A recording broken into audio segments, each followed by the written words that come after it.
Chers amis, chers frères et sœurs, en vos grades et qualités, je vous salue tous très cordialement.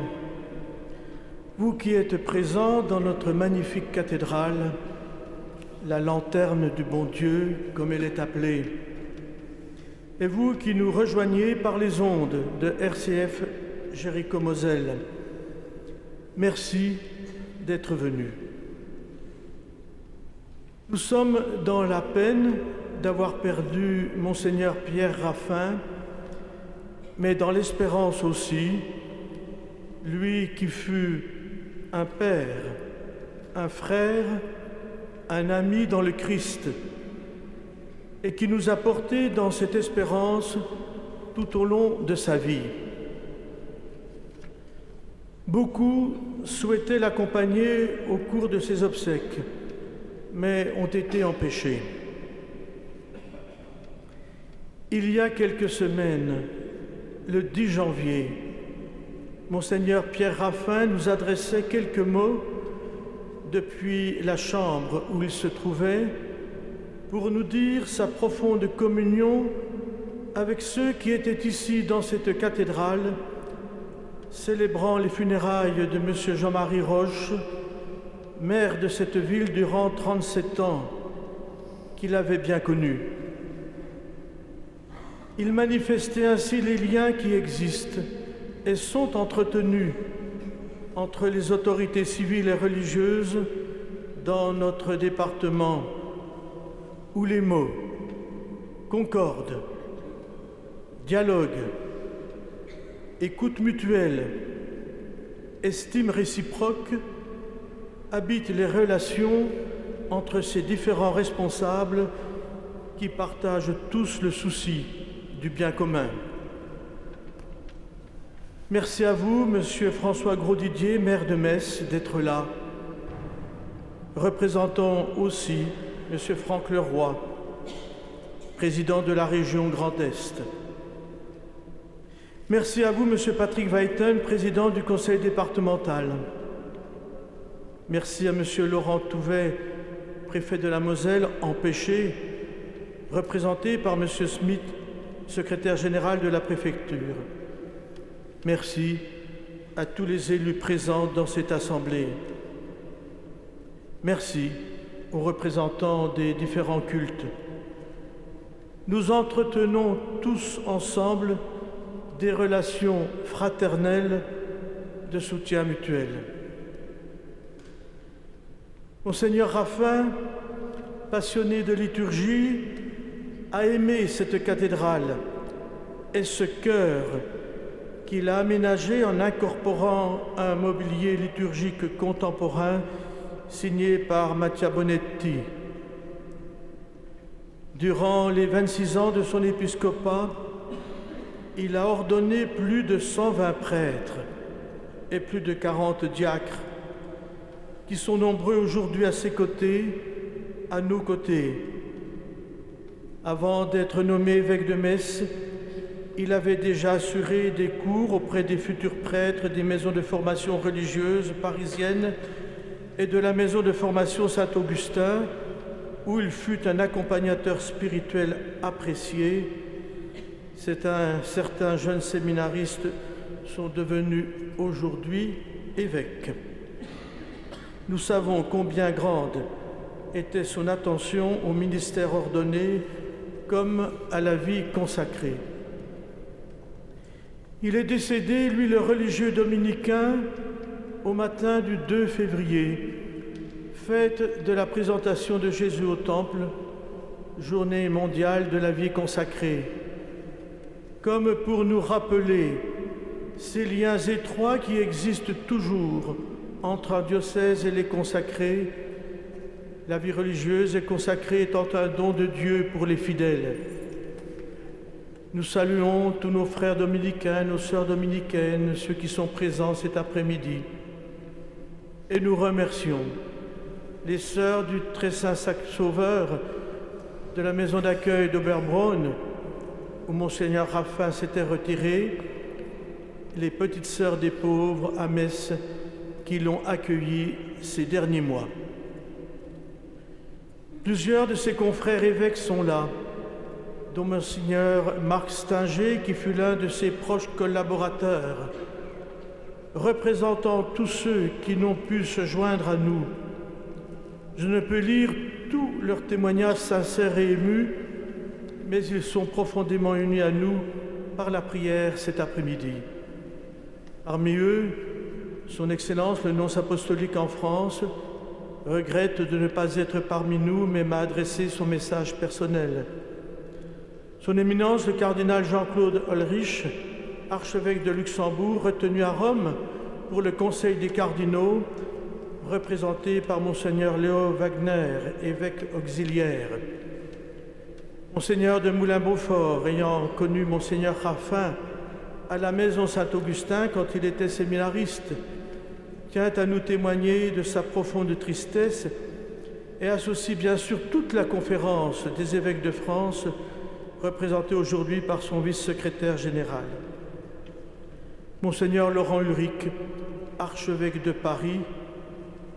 Ayant passé son enfance à Dijon, Monseigneur Pierre Raphaël avait vite approché dès que Monseigneur Ulrich devint vicaire général de Dijon, puis évêque. Monseigneur Ulrich appréciait son esprit libre et courageux. Monseigneur Jean-Luc Bouilleret, archevêque métropolitain de la province de Besançon, avec laquelle travaillent nos deux diocèses concordataires de Metz et de Strasbourg. Monseigneur Karl-Heinz Wieselmann, évêque de Spire, évêque d'un autre diocèse transfrontalier avec qui nous avons de beaux liens.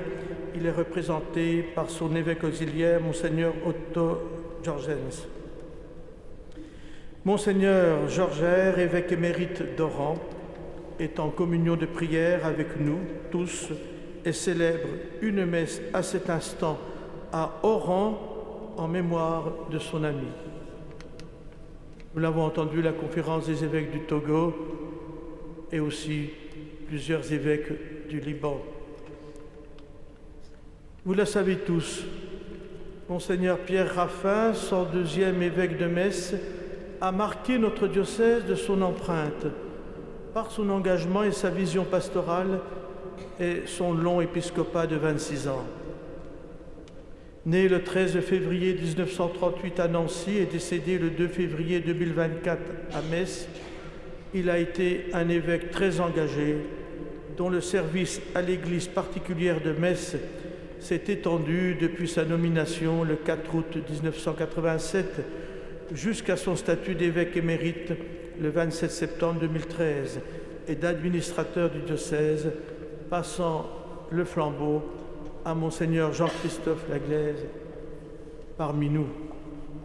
Sa devise « Serviteur heureux de la charité », empruntée à Saint-Augustin, reflète son profond esprit de service du frère et son désir ardent de promouvoir la charité chrétienne.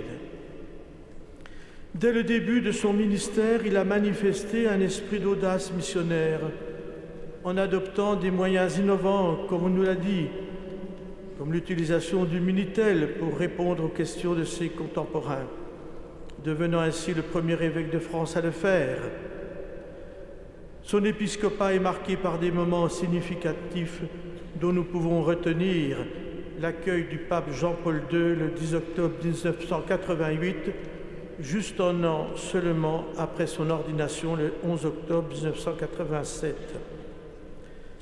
Lettré et cultivé, il était un grand connaisseur du Concile Vatican II, notamment du décret sur le ministère et la vie des prêtres, Presbyterorum Ordinis, qu'il a souvent commenté, portant une très grande attention au ministère ordonné et en particulier aux prêtres dont il était proche. Homme d'une grande fidélité à l'Église et au pape, son attention et son histoire l'ouvraient particulièrement sur l'Église au Liban, à laquelle il était très attaché, mais aussi sur l'Église au Togo.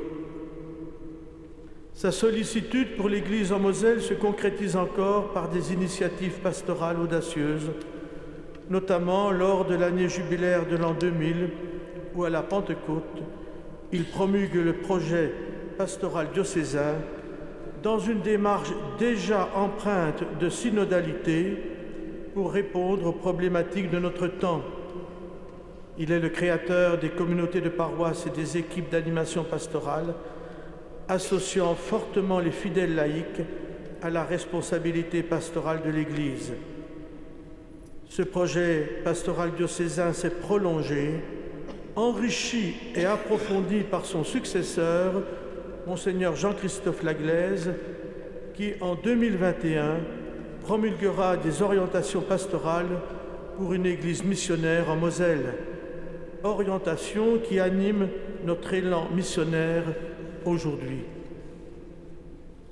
Le 14 mai 2023, à l'occasion du départ de Monseigneur Jean-Pierre Villemain, évêque auxiliaire ayant assuré l'administration apostolique du diocèse durant une année, alors nommé évêque du Mans, nous étions heureux de nous retrouver les 4 derniers évêques de Metz.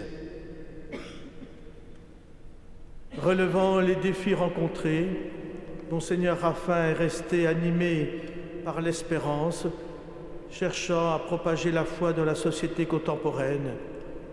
En 2011, il promulgue le projet global de catéchèse, démontrant ainsi son engagement envers l'éducation religieuse et la transmission de la foi. Monseigneur Raffin restera dans nos mémoires comme un évêque dévoué, un homme de foi et d'action, dont l'héritage continuera à inspirer et à guider les générations futures de croyants dans leur engagement envers l'Église et la société.